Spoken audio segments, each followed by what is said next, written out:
A stagnant mist shrouded the somnolent town of Dover as Daniel first set foot on its desolate train platform. It was a place where the modern world seemed to have reluctantly trickled in, leaving the town tethered precariously between past and present. Its sleepy calm belied the terror lurking beneath its facade. The reason Daniel, a journalist of moderate acclaim, was sent here, a macabre series of murders centered around the town's ancient museum. A generous soul, Daniel could not help but assist a frail old lady struggling with her suitcase, a natural act of kindness that allowed an easy introduction into the closely knit community. He hid his true purpose behind soft-spoken questions, engaging in casual chatter, casting seeds of trust among the townsfolk. That night, under the feeble glow of a single lantern, he dined at Eva's Eatery, the heart of Dover, where every local seemed to have etched their memories. He conversed with Eva, the weathered proprietress whose hearty laugh sang tales of resilience. From her, he extracted stories, one subtly tainted with an unspoken dread. She mentioned the museum, her voice falling into a whisper, her eyes clouded with fear. The lantern flickered as he probed further, and in that momentary darkness, his old fears stirred.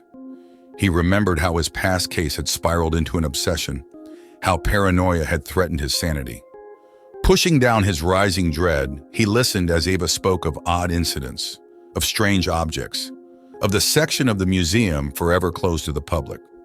Her words painted a cryptic image, one he was determined to decipher. And when the moon was eclipsed by the oppressive clouds and Dover was swallowed by an unnatural darkness, he stood before the museum's grotesque silhouette. Its Gothic spires reached out, like skeletal hands begging for salvation, as if mirroring his own desperation for answers. The ancient structure whispered promises of concealed truths and sinister mysteries. As the last light in Dover flickered out, plunging the town into an abyss, he understood the magnitude of his task. The quaint town hid not just a mystery, but an insidious dread that infected its cobblestone streets and weather-beaten homes. His silhouette, dwarfed against the intimidating museum, echoed his past trauma and future fears. As he closed the door of his lodgings behind him, the disquieting calm of Dover breathed out a collective sigh, bracing for the storm that was to come. The morrow's light was sickly, filtered through the autumn leaves that clung stubbornly to the ancient trees lining the cobblestone path to the museum. Daniel walked past buildings that wore the patina of time with stoic grace, the town's heart pulsating with silent dread, bringing him to the monument of mystery that loomed over Dover like a shrouded specter. Once inside the museum, his footsteps echoed in the cavernous expanse of the grand foyer. The air was stale, heavy with the scent of decaying books, the musk of antique artifacts, and the whispers of the past. Portraits of forgotten dignitaries gazed from lofty heights, their eyes imbued with a curious mixture of stoicism and concern, as though silently bearing witness to the unfolding macabre. He crossed the threshold into the forbidden section, led by Harold, the museum's aged curator, a man as enigmatic as the place itself. The labyrinthine halls of the museum's closed wing drew them in, the hushed stillness a stark contrast to the ever-present murmurs of the main exhibit. "You've got to understand, Mr. Daniel," Harold croaked, his trembling hands illuminating their path with a flickering lantern. "This place, it's not just bricks and mortar. It's alive with histories, tragedies, stories that refuse to die." His voice echoed through the ancient hallways, imbued with a reverence and fear that further tangled the mystery. As they delved deeper, the aura of dread seemed to throb with an unsettling rhythm. Daniel found himself drawn to an artifact, an uncanny piece in a glass case. It was an archaic idol of some cosmic deity, its shape ever-changing, as though slipping past his comprehension each time he tried to decipher its form. It radiated a palpable dread that sent shivers crawling down his spine. Seeing his reaction, Harold recounted its legend, a tale of calamity and sacrifice. The cryptic connections to the murder victims were uncanny. Each of them had a similar relic in their possession, artifacts imbued with the same indefinable aura of dread. As the day's light dimmed, the museum, with its labyrinthine corridors and chilling tales, had left an indelible mark on him. His skepticism and curiosity had forged a path into the past. Yet as he departed, he couldn't shake off the feeling of unseen eyes watching him, studying him, tethering him to an ominous fate. His paranoia, dormant until now, began to stir. As he walked the now deserted streets of Dover back to his lodgings, every shadow seemed alive, every whisper loaded with foreboding.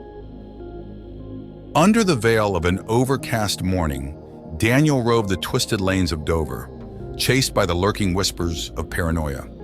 A mirror image of his own fears, the town bore a subtle transformation. Once welcoming faces now wore masks of inscrutability. Friendly streets morphed into a serpentine maze of dread. He couldn't dismiss the prickling sensation of being watched. It danced on the edges of his consciousness, an indistinct figure disappearing around a corner, an unusual rustle of leaves, a sudden chill slithering down his spine when he passed the eerily silent playground. Wary but undeterred, he found himself at the doorstep of the local library, a decaying monument to forgotten knowledge. Mrs. Hazel, the aged librarian, provided a treasure trove of Dover's history, her voice a brittle whisper among the musty books. From her, he discovered the shadowy side of the town's past, stories of strange cults, chilling rituals, and tales of cosmic entities whispered in hushed tones. The narrative was eerily similar to the tale spun by Harold, a thread of uncanny truth winding through the labyrinth of folklore and fear. As his paranoia swelled, so did the memories of his past case. In a flood of recognition, he drew parallels between the two. Just like before, he was delving into a story steeped in uncertainty, unreasoning fear, and elusive truths. The fear wasn't unfounded. The shadows, it seemed, were indeed lengthening towards him. A thread of fear ran through him, unsettling him to his core. He recalled the victims, the idol, the unseen watchers. The town, the museum, and the shadowy figures were interconnected in a tapestry of terror. They were puppeteers of this cosmic theater, using his paranoia to draw him into the darkness. With this revelation, the invisible veil that blanketed Dover lifted slightly, exposing the merest hint of the puppet masters pulling the strings. Their puppet had found his footing, and the true dance of terror was about to begin. Morning broke like a broken promise, the sun failing to penetrate the dense cloud cover. As Dover woke to a new day, Daniel woke to a new reality. His paranoia was no longer a solitary dance. It had partners, shadowy figures pulling at its strings. As he retraced his steps back to the museum, a new realization settled on him. He was a pawn on a cosmic chessboard, the object of a sinister game played by the cult of Dover.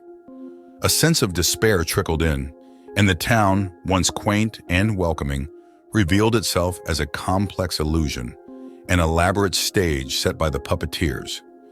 In the twilight gloom, he stood once again before the museum, its haunting silhouette casting a monstrous shadow on the ground.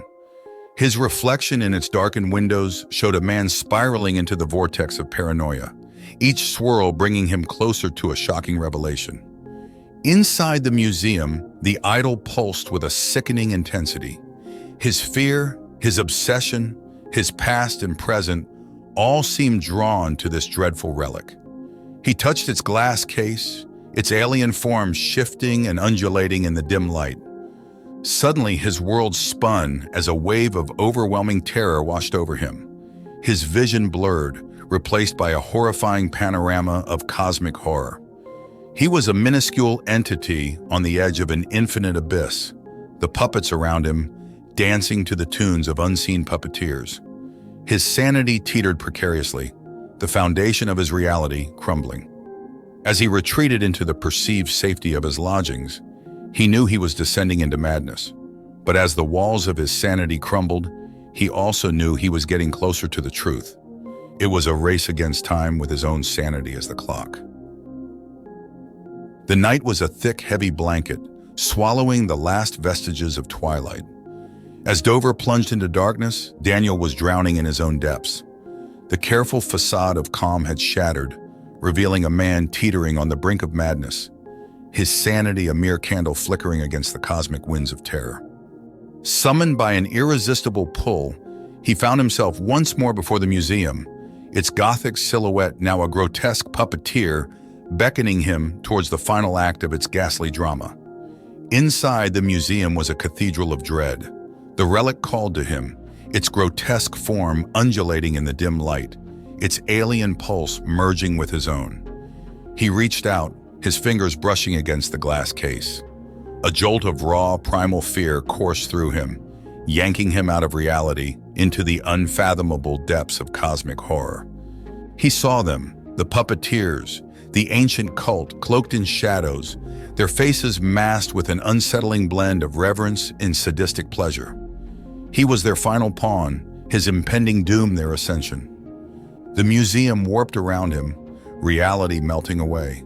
The cosmic abyss mirrored his sanity, his life force being consumed by the unspeakable horrors of the unknown. In the horrifying climax of his descent, Daniel became the final piece of the macabre puzzle. His life force, his sanity, his essence were consumed, pulled into the endless expanse of cosmic dread. His physical form crumbled, surrendering to the void. The puppeteers, the cult of Dover, had won. And as dawn broke, the town shivered in the aftermath of a silent catastrophe. The museum stood, its facade concealing the unspeakable horrors of the previous night, a silent testament to the existence of the cosmic horrors that lurked beneath the veneer of normalcy. Dover remained, haunted by the echo of a man who had strayed too close to the truth, a poignant reminder of the existence of shadows that danced on the edges of sanity. Thank you for tuning in. If you enjoyed our content, show your support with a like and subscribe, and stay notified by hitting the bell icon. Expect more cosmic horror from Eldritch Tales Factory, and feel free to explore our other stories. See you in the next video.